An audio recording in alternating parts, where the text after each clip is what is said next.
तो सभी बच्चों एक बार फिर से आप सबका स्वागत है। मैं नवान सर एक बार फिर से एक नया लेक्चर लेकर आपके सामने आ चुका हूँ। एक्चुअली मैंने पिछले ही लेक्चर में आप लोगों को इलेक्ट्रिक डाइपोल के बारे में काफी कुछ पढ़ा दिया था और शायद इलेक्ट्रिक फील्ड के सारे ही डेरिवेशंस भी हमने वहाँ पे देख लिए थे। हमने स्टैंडर्ड फॉर्मूला भी बना लिया था उसका। और आज का जो टॉपिक है उसमें हमें उसी डाइपोल की वजह से इलेक्ट्रिक पोटेंशियल निकालना होगा। क्या निकालना होगा बच्चों? इलेक्ट्रिक पोटेंशियल निकालना होगा।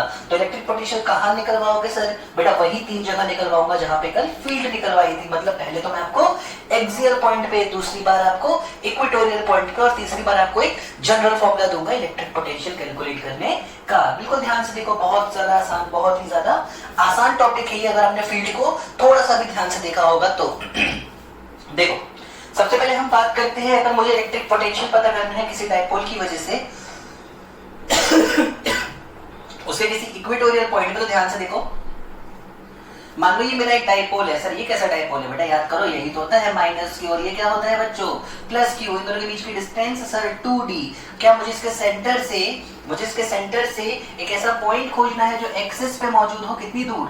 r डिस्टेंस पे। तो मान लो ये एक पॉइंट है x, ये एक पॉइंट है बेटा x, जिस पे मुझे सबसे पहले इलेक्ट्रिक पोटेंशियल फाइंड करना होगा। तो बिल्कुल ध्यान से समझो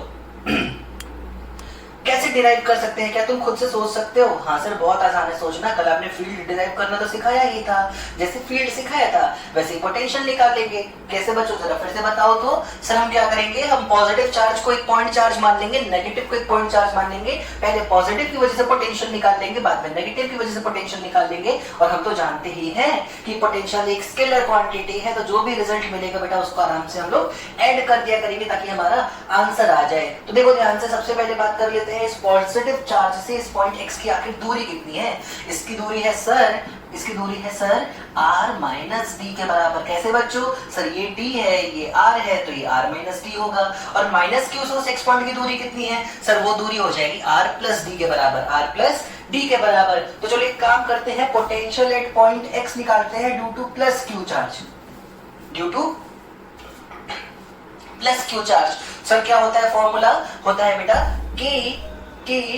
Q अपॉन जो भी बीच की डिस्टेंस है वो Q upon r plus r minus d. तो ये हो गया potential at point x due to positive charge. बेटा जरा बताना मुझे, potential at point x due to minus q charge क्या आएगा? Sir potential at point x due to minus q charge आएगा K, जहां Q लिखना है वहां पे मैं माइनस Q लिखूंगा क्योंकि पोटेंशियल में चार्ज को उसके साइन के साथ यूज करने को कहा था सर आपने। अपॉन r माइनस डी की जगह क्या लिखूंगा बेटा? r plus d. तो बेटा बताओ आखिर what is finally potential at point x? Then final potential at point x will be potential at point x due to plus q charge plus potential at point x due to minus q charge. Sir जरा sum कर दो please, मेरे लिए सम कर दो। बिल्कुल करूंगा बेटा, ये देखो ध्यान से। क्या जब मैं इन दोनों को ऐड कर रहा हूँ, मैं क्या इन दोनों को ऐड कर रहा हूँ? हाँ सर आप इन दोनों को ऐड कर रहे हो। क्या इनमें से कुछ कॉमन है क्या? हाँ सर कॉमन है ना। क्या कॉमन है? के क्यू कॉमन है। बच क्या रहा है? बच रहा है 1 upon r minus D minus 1 upon r plus d. तो 1 upon r minus D minus 1 upon r plus D. और ये मुझे सॉल्व करना है मेरा फाइनल आंसर निकालने के लिए। देखो जरा बच्चों क्या आता है ये आ जाएगा k q अगर एलसीएम लेते हैं बेटा तो ये हो जाएगा r square minus D square, ऊपर आ जाएगा r plus D minus r minus D. और ध्यान से देखो बेटा, क्या मैं इसको ऐसे लिख सकता हूं के Q r plus D minus r plus D. r और minus r cancel, D plus D क्या बेटा 2d हो जाएगा? हाँ sir. Upon r square minus D square. हाँ सर बिल्कुल सही लिखा है क्या? हाँ सर बिल्कुल सही लिखा है। बिल्कुल ध्यान से देखो बच्चों, बिल्कुल ध्यान से देखते चलो। क्या मैं इस फॉर्मूले को ही अपना स्टैंडर्ड फॉर्मूला मान लूं तो actual potential at point x जो निकल के आया वो आया है बेटा कि, जरा बताओ बेटा, Q इंटू 2d को मैं क्या लिख सकता हूं? Q इंटू 2d को सर आप लिख सकते हो P। क्या लिख सकते हो सर? P। तो KP upon r square minus D square. ये है वो स्टैंडर्ड फॉर्मूला, ये है वो स्टैंडर्ड फॉर्मूला जो एक्चुअली हमें डिराइव करना था, फिर से ध्यान से देखो बेटा, क्या हम यहाँ पे एक एक्सेप्शन ले सकते हैं? हाँ सर ले सकते हैं। कैसे एक्सेप्शन? अगर मैं ये मान लूं सर, अगर मैं ये मान लूं कि d बहुत छोटा है r के सामने, d बहुत छोटा है r के सामने, तो क्या मैं इस डी स्क्वायर टर्म को इग्नोर कर सकता हूँ, निग्लेक्ट कर सकता हूँ? हाँ सर कर सकते हो। तो अगर मैं स्पेशल केस ले लूं, क्या ले लूं बेटा? एक स्पेशल केस ले लूं जिसमें d काफी ज्यादा छोटा है इन कंपैरिजन टू r, तो vx निकल के आएगा k p by r square. ये भी बहुत ही इंपॉर्टेंट फॉर्मूला है। विश्वास करो बच्चों, अगर तुम्हारे बोर्ड में कभी भी सवाल आएगा तो सिर्फ इस फॉर्मूले के ऊपर आने वाला है। कंपटीशन में 10 में से 8 बार इस पे सवाल आने वाला है। 2 बार अगर सवाल होगा तो इस पे बनेगा, और काफी अच्छा सवाल बनेगा वो। तो एक बहुत ही आसान सा डेरिवेशन था जिससे हमने 2 इंपॉर्टेंट रिजल्ट्स निकाले हैं। पहला ये वाला फॉर्मूला और दूसरा ये स्पेशल केस। हम क्या पढ़ रहे हैं मैं रिपीट कर दूं, आज मैं तुमको इलेक्ट्रिक पोटेंशियल निकालना सिखा रहा हूं किसी डाइपोल की वजह से उसी एक्सिस के किसी भी पॉइंट पे, उसके एक्सिस के किसी भी पॉइंट पे। तो सब लोग एक बार जल्दी से मेरे साथ याद कर लो formula. Potential at any point of the axis of a dipole is kp by r square. ये बहुत इंपॉर्टेंट फॉर्मूला है आपके लिए, इसको याद रखना होगा। तो ये तो बात हो गई एक्सियल पॉइंट पे पोटेंशियल की। ध्यान से देखना बेटा, 1/r स्क्वायर पे डिपेंड कर रहा है। पहले हमने जब भी फॉर्मूला पढ़ा है वो 1/r के ऊपर डिपेंड करता था अगर पॉइंट चार्ज का होता हो, पर डाइपोल में पोटेंशियल 1/r स्क्वायर के प्रोपोर्शनल आ रहा है। अब ध्यान से देखो अगर मुझे किसी इक्वेटोरियल पॉइंट पे पोटेंशियल निकालना है तो मुझे क्या करना है बेटा? Potential at equatorial point. ध्यान से देखो, मैं तुम्हें समय दूंगा क्योंकि इसका रिजल्ट बहुत ही आसान सा है। ये एक माइनस क्यू चार्ज है, ये एक प्लस क्यू चार्ज है, इनके बीच से एक ये लाइन जा रही है। ये जो डिस्टेंस है बच्चों यही r के बराबर है। ये वो पॉइंट है x जिसमें मुझे पोटेंशियल पता करना है। ये आधी डिस्टेंस t, ये आधी डिस्टेंस g। जरा सोचो कर अपने बोर्ड को क्लियर करता हूँ, मुझे बताओ, ओरली बताओ क्या आंसर आना चाहिए आखिर। चलो देखो ध्यान से, कुछ चीजें ध्यान में रखना होगा बेटा हमको कि इलेक्ट्रिक पोटेंशियल एक स्केलर क्वांटिटी होती है। बस इस चीज का ध्यान रखो और जरा सोचो क्या हो सकता है इसका आंसर।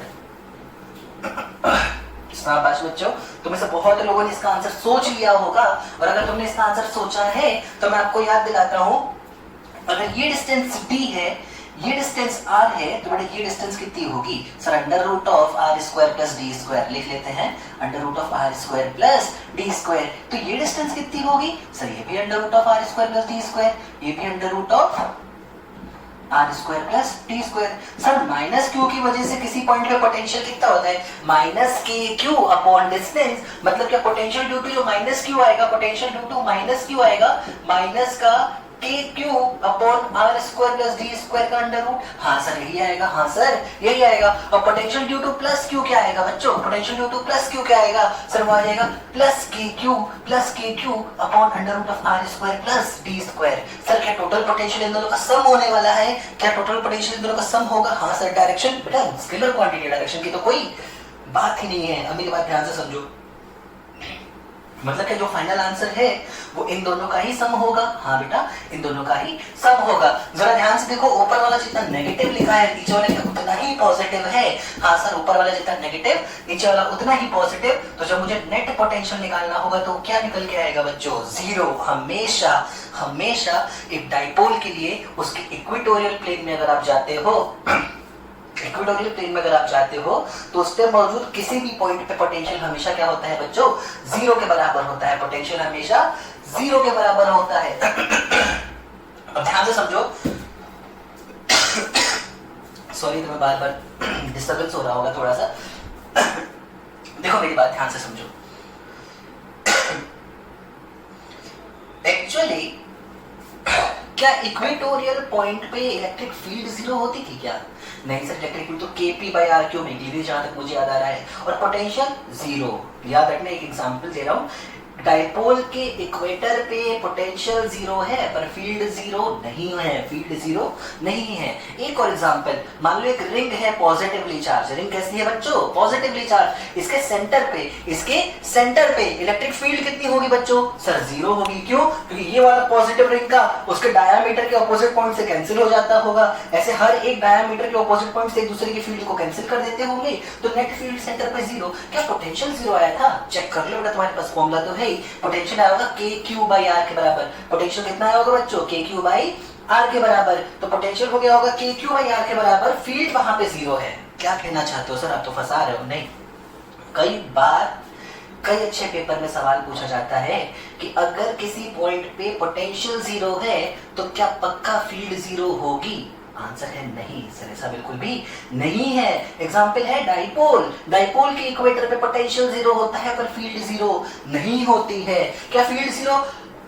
अच्छा, दूसरा पॉइंट हो, अगर कहीं पोटेंशियल जीरो है तो फील्ड जीरो हो सकती है, तो आंसर होगा हाँ, मे बी पॉसिबिलिटी है कि हो जाए, पर मस्ट बी जीरो ये गलत हो जाएगा।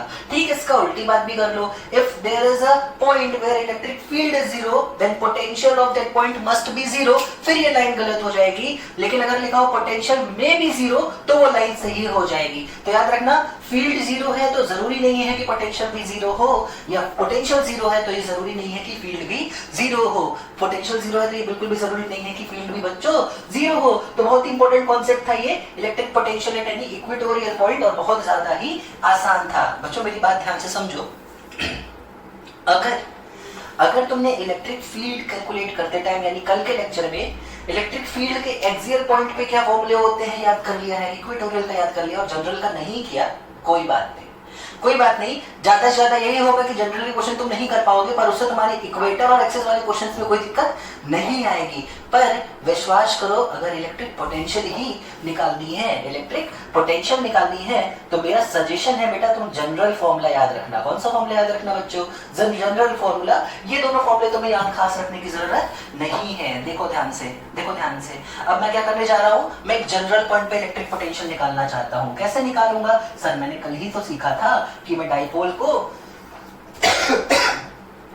को क्या करूंगा बेटा, दो अलग अलग वेक्टर्स में ब्रेक कर दूंगा। देखो ध्यान से, मान लो ये डाइपोल है, ये इसका माइनस क्यू चार्ज है, ये इसका प्लस क्यू चार्ज है। इसके सेंटर से r डिस्टेंस पे पॉइंट है x, जिसमें मुझे क्या फाइंड करना है बेटा, इलेक्ट्रिक पोटेंशियल फाइंड करनी है। मुझे क्या फाइंड करना है बेटा, इलेक्ट्रिक पोटेंशियल। सपोज ये एंगल थीटा के बराबर है। इस डाइपोल को मैं प्लस माइनस क्यू से नहीं दिखाता हूं, मैं सिर्फ p वेक्टर से दिखाता हूं। ये डाइपोल है p वेक्टर, जिसके थीटा एंगल पे एक पॉइंट है x, और इस x पॉइंट पे मुझे क्या फाइंड करना है बेटा, इलेक्ट्रिक पोटेंशियल। तो जनरल पॉइंट के लिए देखो कैसे करूंगा मैं क्वेश्चन।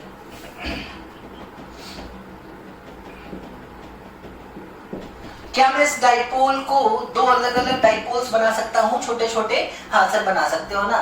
क्या एक डाइपोल यहाँ ऐसे आएगा? हाँ सर आएगा ना। क्या होगा इसका dipole moment? Sir p cos theta. Sir p cos theta. क्या एक डाइपोल इसके परपेंडिकुलर ऐसे आएगा? हाँ सर आएगा ना। आखिर इसका dipole moment sir p sin theta. अच्छा, मैं ये मान के चल रहा हूँ कि मेरा डाइपोल काफी छोटा है इन कंपैरिजन टू r। चलो बड़ा ध्यान से देखो बेटा, क्या p cos थीटा जो ये नया डाइपोल मिला। अच्छा, मैं पहले पुराने वाले डाइपोल को भूल जाओ, जब मैंने इसी के कंपोनेंट कर दिए तो पुराने वाले को यहाँ पे दिखाने का कोई मतलब नहीं बनता। क्या इस p cos थीटा के लिए ये जो r डिस्टेंस पे पॉइंट था x, वो उसके इक्वेटर का एक पॉइंट है?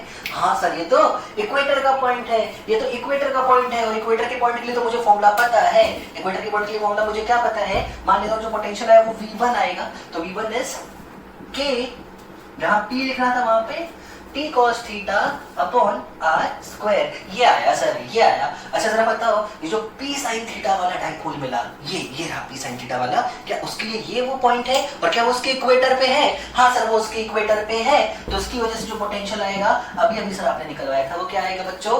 जीरो आएगा। सर तो total potential p x point का क्या हो गया? टोटल पोटेंशियल हो जाएगा kp cos theta by r square, kp cos theta by r square. और ये वो फॉर्मूला है जो मैं आपको सजेस्ट करूंगा कि बेटा आप याद रखना, ताकि आपसे क्वेश्चंस में कोई खास गलती ना हो, ताकि आपसे क्वेश्चन में कोई खास गलती ना हो। सर कैसी गलती की बात कर रहे हो? कैसी गलती की बात कर रहे हो? चलो बताऊंगा। एक दो इलस्ट्रेशंस लेते हैं, ध्यान से देखो।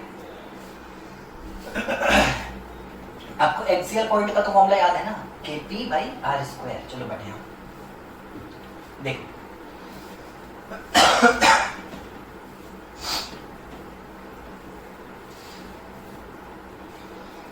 देखो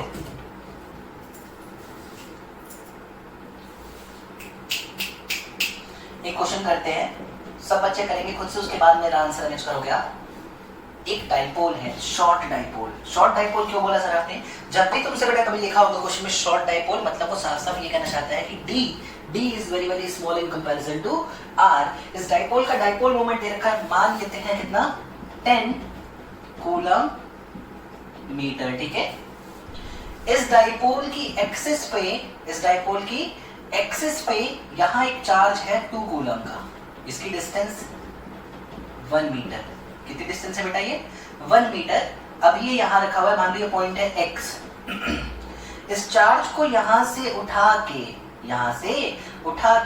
मान लो मैं ले जाके यहां रखना चाहता हूं किसी और पॉइंट पे। इस चार्ज को यहां से उठा के मान लो मैं इस जगह ले जाना चाहता हूं, देखो ध्यान से, इस जगह किसी पॉइंट पे ले जाना चाहता हूं जहां पे इस पॉइंट की दूरी यहां से कितनी है बेटा, 2 मीटर। कितनी दूरी है बेटा ये? 2 मीटर। तो जरा बताओ क्या वर्क करना पड़ेगा एक्सटर्नल एजेंट को? क्या वर्क करना पड़ेगा एक्सटर्नल एजेंट को? मैं सब कुछ पहले थोड़ा सा डार्क कर दूं। ये है मेरा डाइपोल का सेंटर से x पॉइंट की दूरी है बेटा 1 मीटर, सेंटर से y पॉइंट की दूरी है बेटा 2 मीटर। यहाँ पे मौजूद एक चार्ज 2 कूलम का, इस 2 कूलम के चार्ज को उठा के x पॉइंट से y पॉइंट तक ले जाना है स्लोली। कैसे बेटा? स्लोली। तो बताओ ये काम करना, मतलब ये काम एक्सटर्नल एजेंट ने कितना किया होगा, या फिर कितना वर्क करना पड़ा होगा एक्सटर्नल एजेंट को चार्ज को x पॉइंट से उठा के y पॉइंट में ले जाने के लिए? बहुत ज्यादा आसान सवाल है, मैं तुम्हें हिंट दे रहा हूं बेटा। तुम हिंट के यूज से पहले खुद आंसर निकालो, उसके बाद देखते हैं हमारा आंसर सही है या नहीं है। प्लीज बेटा इस क्वेश्चन को जरूर करो। मैं तुमको एक हिंट देता हूं, work done is Q into delta V। Q वो चार्ज है जिसको तुम मूव करना चाहते हो, और डेल्टा V होता है पोटेंशियल डिफरेंस बिटवीन पॉइंट्स जिनके बीच तुम लेके जाना चाहते हो। क्योंकि एक्सटर्नल एजेंट का वर्क है तो डेल्टा V हमेशा V final minus V initial use करोगे, V final minus V initial. चलो शाबाश सर, हमको सारा फॉर्मूला पता है। तो एक काम करो, 2 मिनट का समय ले लो और 2 मिनट का समय लेके जल्दी से इसका आंसर निकालो। वैसे 2 मिनट का समय क्यों दे रहा हूं मैं, तुम चाहो तो वीडियो पॉज करके भी आंसर निकाल सकते हो, 1 घंटे बाद देख लेना वीडियो दोबारा आके, क्या ही है फिजिक्स, मजाक ही तो है। तो इधर देखो बिल्कुल ध्यान से, मैं इस सवाल को सॉल्व करना जा रहा हूं। मैंने जो हिंट दी मैं उससे सवाल सॉल्व करूंगा। मैं सबसे पहले y पॉइंट का पोटेंशियल निकालूंगा। किस पॉइंट का पोटेंशियल निकालूंगा बच्चों? y पॉइंट का। क्या y पॉइंट एक्सिस का एक पॉइंट है जिसकी डिस्टेंस 2 मीटर है? हाँ सर, y पॉइंट। पहले सब लोग सवाल सॉल्व कर लिए हो ना बेटा, उसके बाद ही देखो। अब बार बार बोल रहा हूँ, प्लीज एक बार सॉल्व कर लो। क्या y पॉइंट एक्सिस का एक पॉइंट है जिसकी डिस्टेंस कितनी है बच्चों? 2 मीटर। 2 मीटर तो वहां पे पोटेंशियल क्या होगा sir? Formula is kp by r square. kp by r square. k कितना होता है? चलो k को k रहने देते हैं। p कितना है बेटा? सर 10 के बराबर है। r स्क्वायर कितना हो जाएगा? सर 4 के बराबर हो जाएगा। क्या ये आएगा? प्लस का 2.5 k वोल्ट्स। हाँ सर, यही आ रहा है मेरा भी, बहुत बढ़िया, मैंने तो एकदम सही किया है अब तक। चलो x पॉइंट का पोटेंशियल, x पॉइंट के बारे में सोचो। क्या x भी एक्सिस पर मौजूद एक पॉइंट है? हाँ सर, x भी एक्सिस पे मौजूद है। तो क्या एक्सिस वाला फॉर्मूला लगेगा? हाँ सर, एक्सिस वाला फॉर्मूला लगेगा। क्या डिस्टेंस 1 मीटर है? हाँ सर, 1 मीटर है। तो पोटेंशियल ऑफ पॉइंट x आएगी sir kp by r square. kp by r square. Value put कर दो सर, वैल्यू पुट कर दो। लो kp बाई 1 स्क्वायर। बहुत बढ़िया बच्चों, शाबाश। क्या तुम्हारा भी प्लस 10 के आया है? हाँ सर, बिल्कुल सही आया है, हमारा बिल्कुल सही आया है। तो आखिर work done by external agent होता क्या है sir? Work done by external agent होता है क्यू, कितना वोल्ट हो रहा है? 2 कूलम का चार्ज है ना, हाँ, इंटू डेल्टा V, यानी कि V y minus v x. Q into delta V यानी कि Q into v y minus v x. देखो ध्यान से, हो जाएगा 2 into 2.5 k minus 10 k। 2.5 k minus 10 k। अच्छा देखो जरा कितना होता है ये आ गया माइनस का 7.5 इंटू 2 तो माइनस 15, और k की वैल्यू कितनी होती है बेटा? Into 9 into 10 to the power 9 minus 15 into 9 into 10 to the power 9, यानी कि ये कितना हो गया बेटा, ये हो गया minus 135 minus 135 into 10 to the power 9 joules into 10 to the power 9 joules. क्या आपका आंसर यही आया है? हाँ सर, मेरा आंसर बिल्कुल एग्जैक्टली यही आया है जो आपका आंसर आया है। इसका मतलब जो हमने सीखा, जो हमने पढ़ा, उस पर हमारा कंट्रोल भी हो चुका है। शाबाश बच्चों, जिनका भी आंसर ये निकल गया है, बहुत बढ़िया, तुमने बहुत अच्छा सवाल सोल्व किया। अब एक काम और करना है, अपनी पेन उठा के सब कुछ ऐसे काट दो। वाह सर, आप तो मजाक कर रहे हो। नहीं बच्चों, मजाक नहीं कर रहा हूँ, इसलिए कहा था प्लीज इलेक्ट्रिक फील्ड के लिए। चलो ठीक है, आप इक्वेटर का फॉर्मूला अलग याद कर लो, आप एक्सिस का फॉर्मूला अलग याद कर लो, आप जनरल अलग याद कर लो, चलेगा प्लीज। लेकिन पोटेंशियल के सवाल को, इलेक्ट्रिक पोटेंशियल के सवाल को सिर्फ और सिर्फ जनरल फॉर्मूले से सॉल्व किया करो। ऐसी छोटी छोटी गलतियां होती है ना, पता भी नहीं चलता कि हमने गलती की है और हमारे नंबर कट जाते हैं। सर कहाँ है गलती? सर मुझे पकड़वा तो दो, दिखाता हूँ ना बेटा। देखो ध्यान से,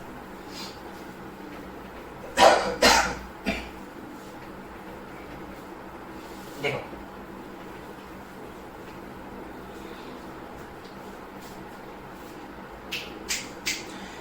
क्या जनरल फॉर्मूला जो हमने पढ़ा उसके अकॉर्डिंग वाई पॉइंट का पोटेंशियल आना चाहिए k p cos theta by r square.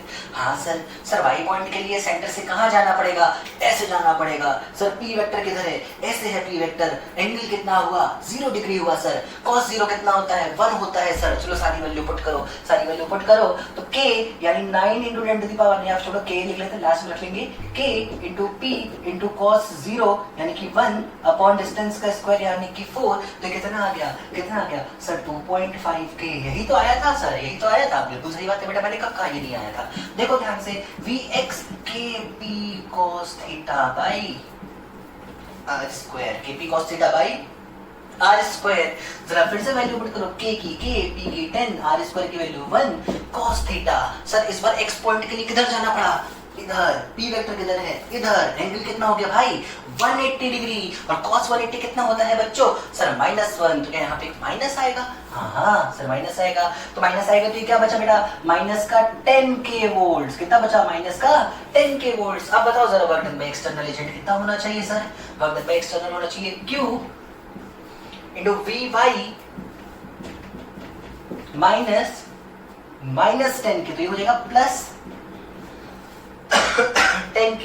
Actually आएगा 12.5 इंटू 2 यानी कि 25k, यानी कि 9 इंटू 10 टू द पावर 9 यानी कि 225 into 10 to the power 9 joules के बराबर। 225 into 10 to the power 9 joules के बराबर। और किस बच्चे का ये आंसर आया है? जिस भी बच्चे ने ये आंसर निकाला है बेटा, बहुत ही बढ़िया, शाबाश। ये आंसर बिल्कुल सही है, ये आंसर बिल्कुल सही है। तो जिन्होंने गलती की है बेटा, तुमने कोई बहुत बड़ा गुनाह नहीं कर दिया है, तुमको इसकी बहुत बड़ी सजा नहीं मिलेगी, क्योंकि ये गलतियां होती है हमसे, हम इंसान हैं। और नहीं की है थोड़ा, बहुत ही अच्छी बात है ये। पर आगे से याद रखना कि सर हम कभी भी इलेक्ट्रिक पोटेंशियल का फॉर्मूला यूज करते हैं तो हम जनरल फॉर्मूला ही यूज करेंगे, हम कभी भी डायरेक्ट फॉर्मूले का इस्तेमाल करने की कोशिश नहीं करेंगे। चलो एक क्वेश्चन और दे रहा हूँ बेटा तुम लोगों को होमवर्क। वो होमवर्क क्या, मतलब तुम अभी सॉल्व करोगे वीडियो पॉज करके, और अभी के अभी कमेंट सेक्शन में बताओगे आखिर तुम्हारा आंसर कितना आ रहा है, चलो देखो ध्यान से,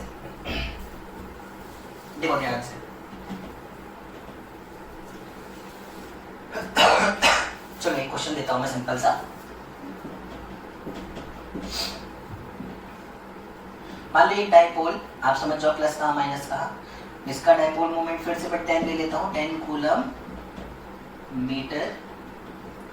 एक पॉइंट है इस डाइपोल से यहाँ पे मौजूद, इस पॉइंट की दूरी है 2 मीटर सेंटर से। ये पॉइंट है, मान लेते हैं y, ये पॉइंट क्या है बेटा? y।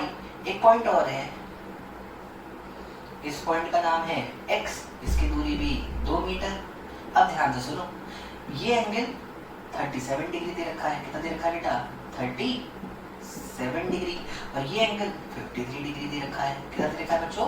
53। एक 1 कूलम का चार्ज है। चलो सवाल और आसान करते हैं। कितना चार्ज है बेटा? 1 कूलम का एक चार्ज है।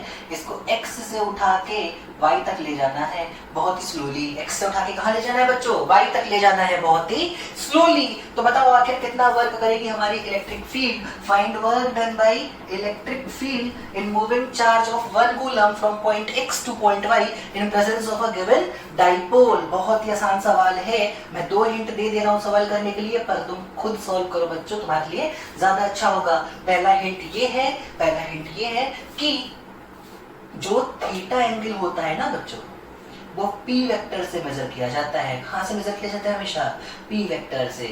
और दूसरा हिंट ये है कि work done by electric field पूछा है मैंने, तो जो आंसर होगा वो होगा Q into initial potential minus final potential, ना कि फाइनल माइनस इनिशियल। तो ध्यान देना ऐसी 2 चीजों का। और सॉल्व करके बताओ जरा क्या आंसर आएगा इस सवाल का। सब लोग सॉल्व करेंगे बेटा, कोई भी छोड़ना नहीं प्लीज। चलो नेक्स्ट क्वेश्चन देखो। ये भी मैं करूंगा नहीं, हिंट ही दूंगा, आपको खुद करना है। देखो ध्यान से, बहुत आसान सा सवाल। सपोज मेरे पास एक डाइपोल है, शॉर्ट डाइपोल। कैसा डाइपोल है बच्चों? शॉर्ट डाइपोल है। देखो कहाँ रखा हुआ है इस बार, देखो ध्यान से। ये जो डाइपोल है मेरा शॉर्ट डाइपोल, ये ऐसे ओरिजिन पे रखा हुआ है, वाई एक्सिस के अलोंग ऐसे रखा हुआ है, वाई एक्सिस के अलोंग ऐसे रखा हुआ है। इस डाइपोल का डाइपोल मोमेंट दे रखा है हमको, मान लेते हैं 2 कूलम मीटर। कितना रखा है? 2 कूलम मीटर। एक पॉइंट है 3,4। कहाँ है ये पॉइंट? ये रहा सर 3,4। तुम्हें बताना है इस पॉइंट, मान लो ये पॉइंट x है, तुम्हें बताना है कितनी इलेक्ट्रिक फील्ड है आखिर इस x पॉइंट की, कितनी इलेक्ट्रिक फील्ड है आखिर इस x पॉइंट पे। कैसे करोगे सर? मैं सिखाता हूँ ना कैसे करोगे, बहुत आसान है। सबसे पहले जिस भी पॉइंट पे आपको इलेक्ट्रिक फील्ड निकालनी है, क्या आप उसको डाइपोल के सेंटर से ज्वाइन करोगे? हाँ।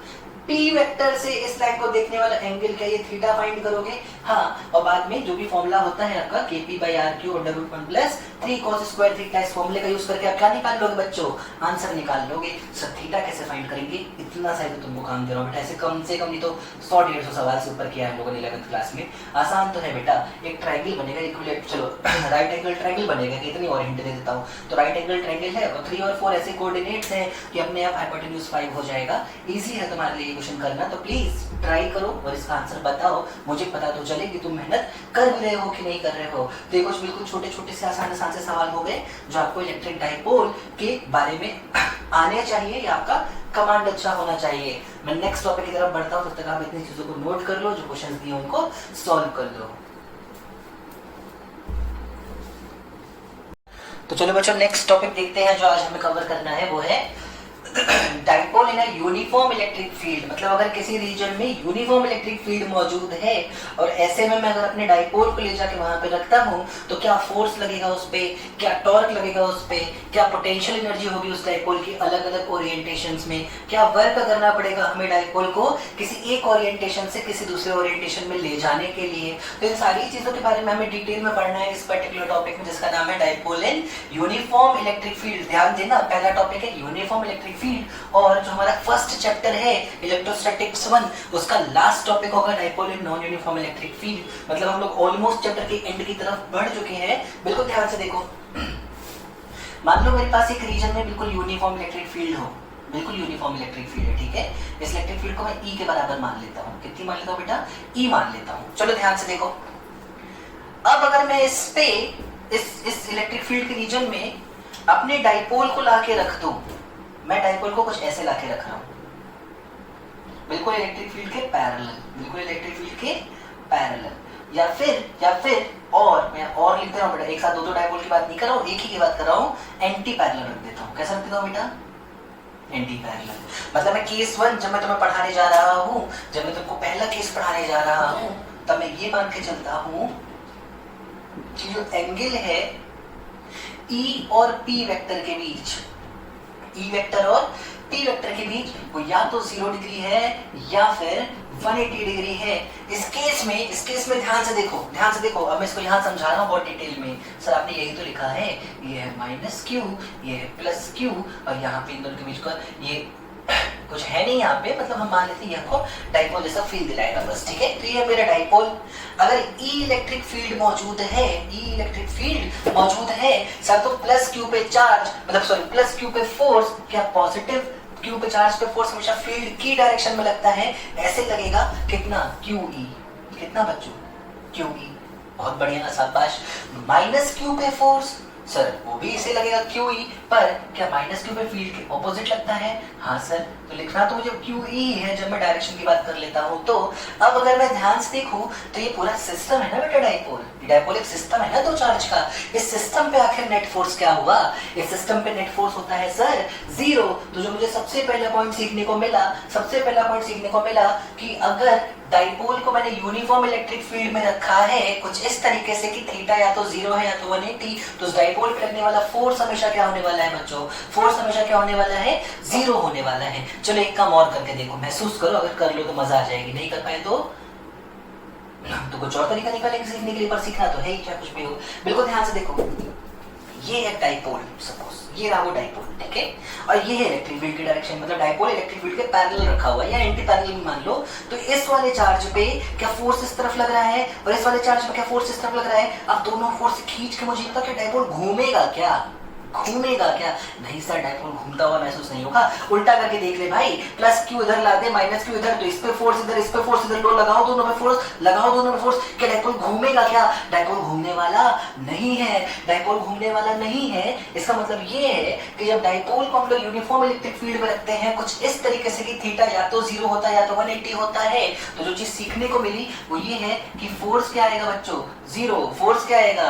0। और टॉर्क भी कितना लगेगा डाइपोल पे? 0। तो याद रखो, सबसे पहला पॉइंट अपनी कॉपी में अच्छे से नोट करो कि यूनिफॉर्म इलेक्ट्रिक फील्ड में अगर डाइपोल फील्ड लाइंस के पैरेलल या एंटी पैरेलल रखा होता है तो ना तो उस पे फोर्स लगता है और ना तो उस पे टॉर्क लगता है। जब किसी बॉडी पे फोर्स भी नहीं लग रहा होता है और टॉर्क भी नहीं लग रहा होता है तो ऐसी बॉडी को हम लोग इक्विलिब्रियम में मानते हैं। कैसे मानते हैं बच्चों? इक्विलिब्रियम में। कुछ ही देर के बाद इक्विलिब्रियम को उतारा जाऊंगा, अभी कुछ और केसेस लेके चलते हैं। चलो केस बदलते हैं, देखो ध्यान से।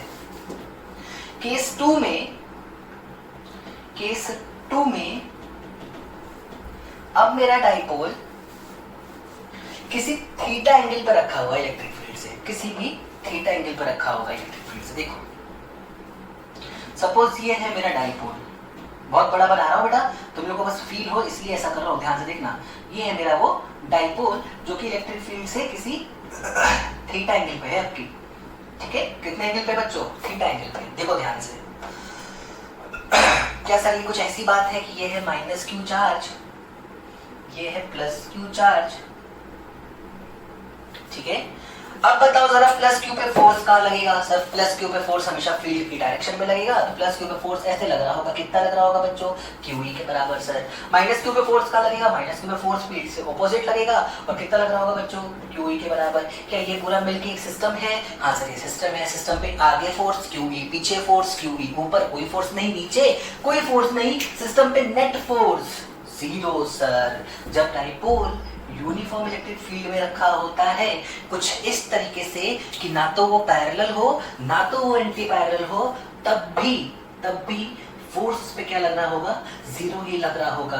कंक्लूजन क्या है? कंक्लूजन ये है कि यूनिफॉर्म इलेक्ट्रिक फील्ड में कैसे भी रखा हो डाइपोल, यूनिफॉर्म इलेक्ट्रिक फील्ड में कैसे भी रखा हो डाइपोल, उस पे हर समय फोर्स क्या लगेगा बेटा?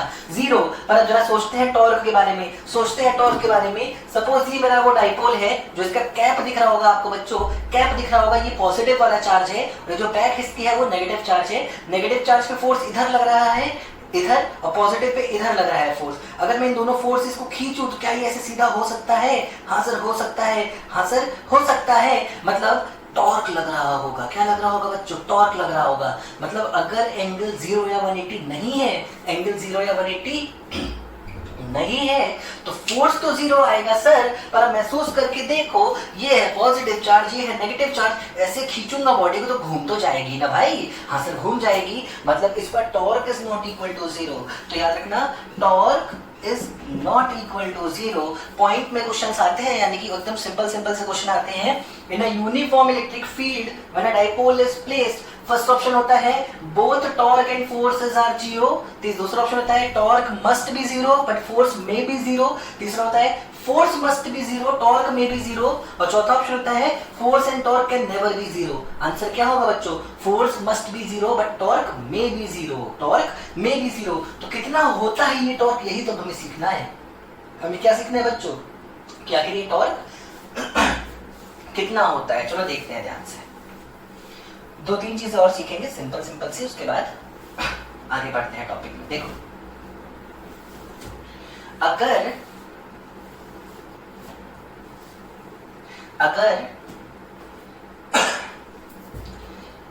ये पॉजिटिव या फिर ये पॉजिटिव और एक नेगेटिव चार्ज का कॉम्बिनेशन है जो कि ये डाइपोल फॉर्म करता है, तो ये डाइपोल पहली बात तो घूमेगा किसके अबाउट, कुछ याद है आपको?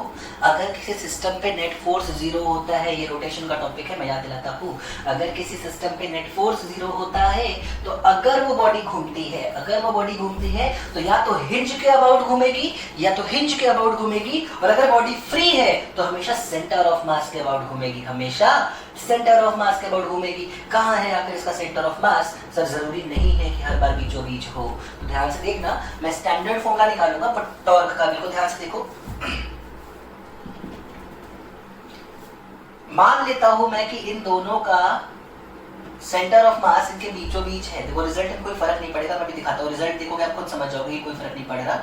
मान लो कि जितना इस नेगेटिव क्यू का मास था उतना ही इस पॉजिटिव क्यू का मास था, तो जाहिर सी बात है जो सेंटर ऑफ मास है वो बिल्कुल बीचों बीच होने वाला है। इस सेंटर ऑफ मास से इस पॉइंट की दूरी d के बराबर होगी, इस सेंटर ऑफ मास से इस चार्ज की दूरी भी d के बराबर होगी, और ये एंगल थीटा के बराबर है, ये एंगल थीटा के बराबर है। सर टॉर्क निकालते कैसे हैं? Torque is are F sine theta. Torque क्या होता है बेटा? एक जनरल फॉर्मूला देखो टॉर्क का, टाउ होता है आर क्रॉस एफ या फिर आर एफ साइन थीटा के बराबर। जरा देखते हैं इस क्वेश्चन में हमारा आर कितना है, पहले देखते हैं ध्यान से। ये है वो r vector, centre of mass से मैं पहले प्लस क्यू पे टॉर्क निकाल रहा हूं, torque on plus q. R कितना है सर? डी के बराबर। किधर है पहले उसको भी फील करो। ये है आर। एफ वेक्टर कहाँ है? ये एफ बराबर क्यू ही होता है ना भाई, ये होता है ना एफ वेक्टर। तो एफ वेक्टर इधर है, आर वेक्टर ऐसे है, यही तो इनके बीच का एंगल है थीटा। तो r F sine theta, r की वैल्यू एक्चुअली कितनी है? डी के बराबर, तो d into F into sine theta. ये आया sir direction r cross F. देखो ये रहा आर, ये रहा एफ, ए क्रॉस बी, क्या अंदर की तरफ आया है ये torque? A cross B, r cross F, भाई ये है आर, ये है एफ, तो आर क्रॉस एफ कहाँ आया? अंदर की तरफ आया है, तो ये टॉर्क किधर है बेटा? अंदर की तरफ। चलो देखते हैं टॉर्क और माइनस क्यू। जब मैं माइनस क्यू की बात करूंगा तो सेंटर ऑफ मास से माइनस क्यू के लिए आर वेक्टर क्या ऐसे बनेगा? हाँ सर आर वेक्टर ऐसे बनेगा। क्या माइनस क्यू पे फोर्स इधर लग रहा होगा तो एफ वेक्टर ऐसे बनेगा? हाँ सर, ये है आर, ये है एफ, और अगर ये एंगल थीटा था तो ये एंगल भी कितना होगा बच्चों? थीटा होगा। तो टॉर्क कितना निकल के आएगा? R F sine theta. R actually में डी है सर, आर कितना है? डी, तो d into F into sine theta. जरा डायरेक्शन की बात करो तो आर और एफ के आर क्रॉस एफ, अभी भी टॉर्क अंदर ही आ रहा है बच्चों। हाँ सर आर क्रॉस एफ अभी भी अंदर आ रहा है, तो ये टॉर्क भी कहाँ हुआ? अंदर हुआ। Total torque on system is torque on plus Q plus torque on minus Q. जब मैं टोटल टॉर्क निकालूंगा टाउ नेट, तो क्या मुझे इन दोनों इक्वेशन को ऐड करना है या सब्ट्रैक्ट करना है डिपेंडिंग अपॉन डायरेक्शन? क्योंकि डायरेक्शन दोनों की सेम है तो ऐड ही होगा। तो डी एफ साइन थीटा में D F sine theta add करोगे तो क्या आएगा बच्चों? 2df sin theta. 2df sin theta. f कितना है सर? QE, रखो value 2d sin theta. 2d sin theta. एक मिनट, ये क्या है बच्चों?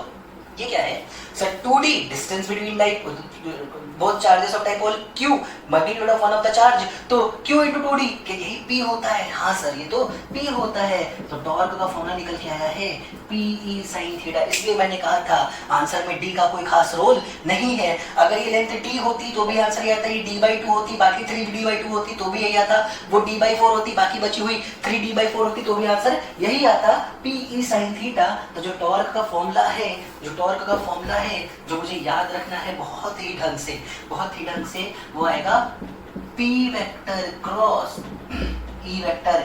याद रखना बेटा, इसको E vector cross P vector मत याद रख लेना। P vector cross E vector होता है PE sin theta. Torque is PE sin theta. तो या तो वेक्टर फॉर्म में याद रखना है तो ऐसे, और मैग्नीट्यूड निकालने को सवाल बोलता है तो PE sin थीटा। ये वो टॉर्क है जो डाइपोल महसूस करता है जब उसे हम यूनिफॉर्म इलेक्ट्रिक फील्ड में रखते हैं। याद रखने वाला पॉइंट क्या है सर? याद रखने वाला पॉइंट थीटा है। Theta is angle between P vector and E vector. ध्यान देना, angle between P vector and E vector. तो टॉर्क कितना लगता है सर? PE sin थीटा के बराबर। चलो शाबाश, आगे देखो ध्यान से, आगे देखो ध्यान से। तो अभी तक हम लोगों को क्या पता चल चुका है, उसको मैं एक बार समरी में लिख देता हूं। जब भी हमारा डाइपोल किसी यूनिफॉर्म इलेक्ट्रिक फील्ड में रखा होगा, जब भी हमारा कोई डाइपोल किसी यूनिफॉर्म इलेक्ट्रिक फील्ड में रखा होगा, तो जो समरी है वो ये है कि फोर्स ऑन डाइपोल क्या होगा? हमेशा 0 होगा। टॉर्क जो डाइपोल पे लगा होगा वो होगा PE sin थीटा या फिर P vector cross E vector के बराबर। टॉर्क 0 हो भी सकता है और टॉर्क 0 नहीं भी हो सकता है। टॉर्क 0 कब होगा? जब थीटा यानी कि angle between P vector and E vector या तो 0 हो जाए, या तो 0 हो जाए, या फिर 180 डिग्री हो जाए, या फिर 180 डिग्री हो जाए। चलो एक क्वेश्चन और दे रहा हूं, जल्दी से उसको सॉल्व करके बताओ। सब लोग सॉल्व करेंगे, देखो ध्यान से। एक यूनिफॉर्म इलेक्ट्रिक फील्ड है, मान लो 20 न्यूटन पर कूलम इलेक्ट्रिक फील्ड है। इस यूनिफॉर्म इलेक्ट्रिक फील्ड में डाइपोल रखा हुआ है। डाइपोल कुछ ऐसे रखा हुआ है कि एंगल 53 डिग्री है। डाइपोल का डाइपोल मोमेंट P दे रखा है तुमको 2 कूलम मीटर के बराबर। चलो बताओ इस डाइपोल पे कितना टॉर्क लग रहा है? डायरेक्ट फॉर्मूले में वैल्यू रखनी है भाई, इसलिए मैं सॉल्व नहीं कर रहा। शर्म आ रही है मुझे सवाल को करते हुए, इसलिए मैं सवाल को सॉल्व नहीं करूंगा। तुम लोग प्लीज जरूर सॉल्व कर लेना, क्योंकि तुमने ऐसे सवाल को प्रैक्टिस अभी तक नहीं किया है। तुम्हारे लिए जरूरी है इस सवाल को इंपॉर्टेंट समझना। इसका आंसर जरूर निकालो बच्चों, इसका आंसर जरूर निकालना। टॉर्क का फॉर्मूला होता है PE sin थीटा। चलो आंसर दिख रहा है लेकिन बोलूंगा नहीं, तो लोग खुद से करो बेटा जरूर से, लेकिन बताना इसका आंसर आखिर क्या आ रहा है, ठीक है?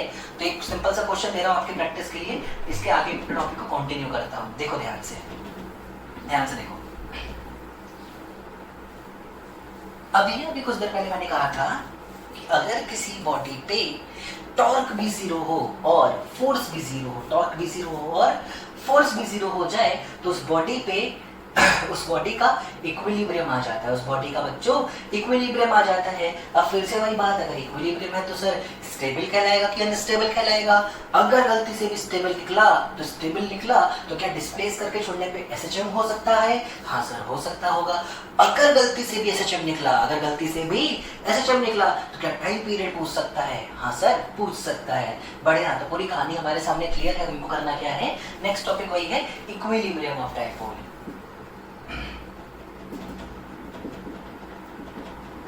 Equilibrium of dipole. देखो मैं 2 केस दिखाता हूं तुमको, महसूस करना।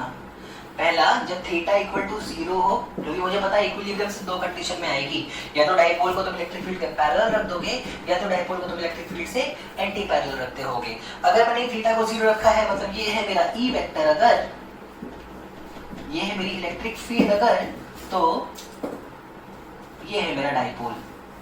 और अगर मैंने थीटा 180 लिया है, तो इसका मतलब ये है कि अगर ये है मेरी इलेक्ट्रिक फील्ड, तो ये है मेरा डाइपोल, ये है मेरा डाइपोल। सुनो मेरी बात ध्यान से। इन दोनों ही केस से मुझे कंफर्म करना है कि आखिर कौन सा केस स्टेबल इक्विलिब्रियम का है और कौन सा केस अनस्टेबल इक्विलिब्रियम का है। चलो ध्यान से देखो जरा बच्चों, बहुत ध्यान से देखो। कैसे पता करते थे सर? मीन पोजीशन से पार्टिकल को थोड़ा सा डिस्प्लेस करो, अगर वो वापस घूम के मीन पे आ जाए तो स्टेबल, और अगर मीन पर ना आए तो अनस्टेबल। चलो चेक करो, चेक करो, क्या यही है? यही जिस तरीके से मेरे को डाइपोल दिख रहा है, यही मीन है? हाँ सर यही मीन है। जरा इस डाइपोल को इसकी मीन पोजीशन से थोड़ा सा डिस्प्लेस करके देखो। सपोज मैं डाइपोल को ऐसे घुमा दूं, ऐसे बहुत थोड़ा सा, ऐसे, एंगल बहुत ना के बराबर है थीटा, समझो ध्यान से। एरो से तुम ये समझ सकते हो कि ये पॉजिटिव चार्ज है, तो इस पे फोर्स आगे लगा होगा। ये नेगेटिव चार्ज है, तो इस पे फोर्स पीछे लगा होगा। जरा बताओ क्या हुआ? ये डाइपोल था, शांत बैठा था, जैसे ही मैंने यूं किया क्या इस पे फोर्स आगे, इस पे फोर्स पीछे, तुरंत खींच के वापस इसको यूं ला दिया। हाँ, क्या ये ऐसे आकर रुक गया होगा? नहीं सर, ये ऐसे इधर निकल गया होगा, फिर ये ऐसे ऐसे करने लगा होगा वहां पे, ये ऐसे ऐसे करने लगा होगा वहां पे। तो मेरी बात ध्यान से समझो, क्या मीन पोजीशन से जब एंगल 0 डिग्री होता है और मैं डिस्प्लेस करता हूं थोड़ा सा भी क्लॉकवाइज या एंटी क्लॉकवाइज, तो क्या बॉडी यानी कि डाइपोल लौट के वापस अपने मीन पोजीशन पे आ जा रहा है? हाँ सर, आ जा रहा है। अगर ऐसा होता है, अगर ऐसा होता है तो इस तरीके की इक्विलिब्रियम को हम लोग क्या बोलेंगे बच्चों?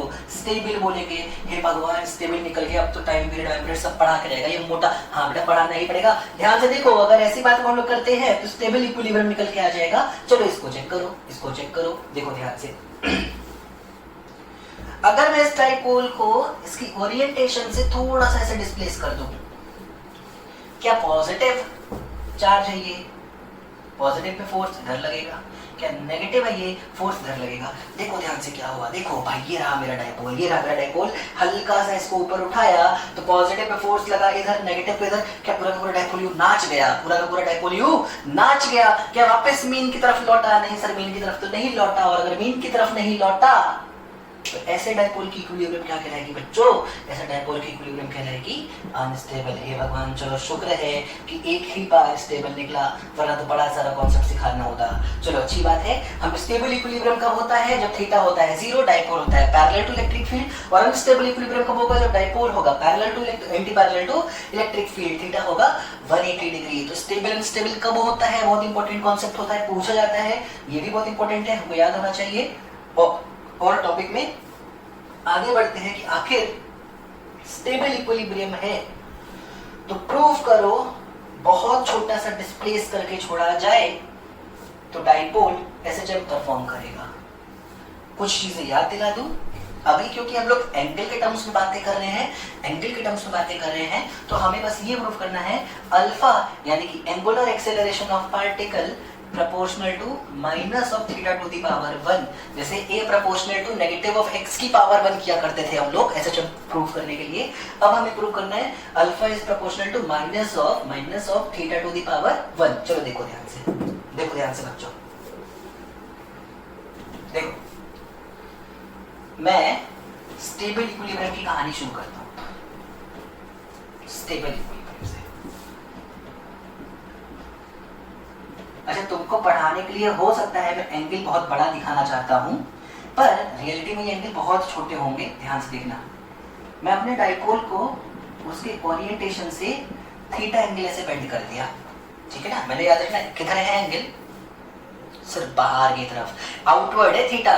मैंने मेन पोजीशन से थीटा आउटवर्ड इसको किया है, क्या थीटा आउटवर्ड इसको किया है, क्या डिस्प्लेस। अब ध्यान से देखो, ध्यान से देखो, क्या इस पे टॉर्क लगेगा? हाँ लगेगा, कितना? P E sin theta. एक मिनट, कितना टॉर्क लगेगा जरा लिख लो sir. Torque will be P E sin theta. एक मिनट, टॉर्क की डायरेक्शन देखो, टॉर्क की डायरेक्शन देखो, टॉर्क की डायरेक्शन देखो बेटा। टॉर्क की डायरेक्शन होगी P vector cross E vector. क्या ये है P वेक्टर? हाँ सर। क्या ये है E वेक्टर? हाँ सर। क्या ये है थीटा? हाँ सर। P क्रॉस E कहाँ आया? P क्रॉस E कहाँ आया?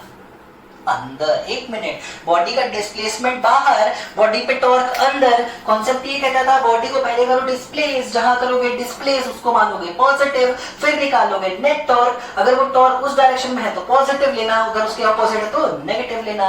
मतलब ये जो टॉर्क लिखा है P sin थीटा, एक्चुअली में ये नेगेटिव है टॉर्क। क्यों? क्योंकि मेरे according outward direction is positive, बल्कि टॉर्क कहाँ आया है बच्चों? इनवर्ड आया है। तो अगर मैं बहुत ध्यान से लिखूं तो मैं लिखूंगा actually torque acting on body will be minus P E sin theta. पर क्या रोटेशन में टॉर्क को हम I अल्फा लिखते हैं? हाँ सर, हम टॉर्क को I अल्फा लिखते हैं। और क्या एंगल बहुत छोटा है तो साइन थीटा को थीटा लिखते हैं? हाँ सर, हम साइन थीटा को थीटा लिखते हैं। यहाँ से अल्फा क्या आया बच्चों? यहाँ से अल्फा क्या आया? अल्फा आ गया minus of P E by I, minus of P E by I into theta की पावर 1। क्या मुझे यही प्रूव करना था कि alpha proportional to negative of theta की पावर 1 आ जाए तो पार्टिकल एसएचएम कर रहा होगा।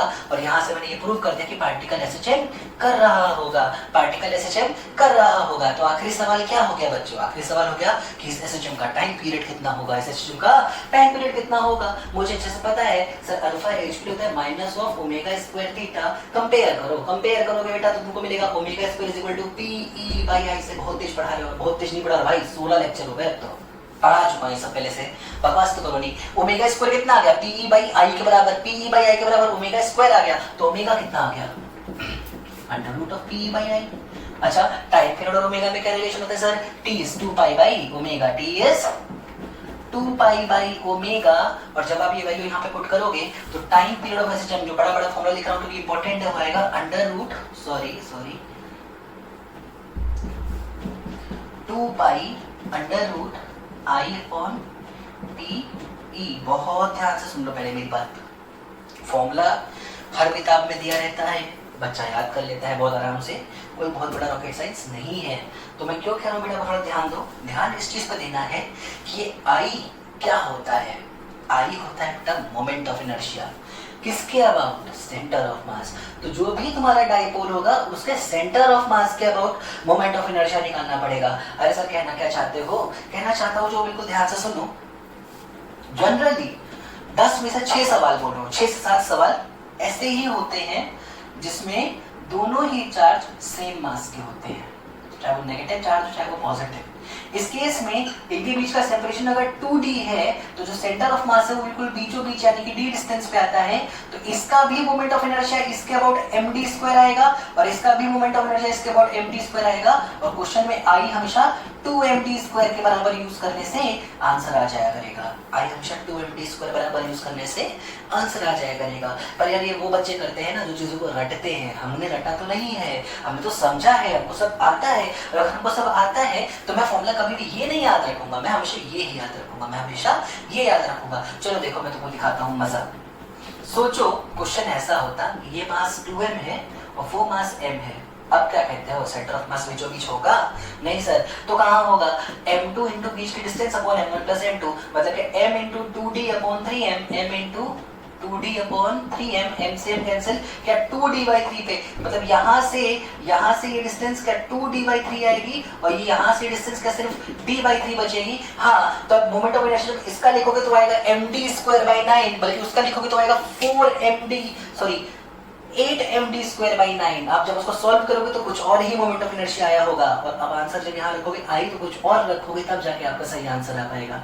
तो बच्चों थोड़ा सा रोटेशन या फिर सेंटर ऑफ मास से जुड़ा हुआ है सवाल, मैंने पहले ही कहा कि जनरली सेंटर पे ही होगा सेंटर ऑफ मास, पर आप प्लीज उसको रटो नहीं, आप निकालना समझो। हमको सेंटर ऑफ मास हमने पढ़ा है बहुत डिटेल में, हमने मोमेंट ऑफ इनर्शिया पढ़ा है बहुत डिटेल में। सेंटर ऑफ मास खोजो, मोमेंट ऑफ इनर्शिया निकालो, सेंटर ऑफ मास के अबाउट आई की वैल्यू रखो और टाइम पीरियड कैलकुलेट कर लो। तो बेहद आसान सा कॉन्सेप्ट होता है, कितना टॉर्क लग रहा है हमारे डाइपोल पर, इसको पढ़ पाने का।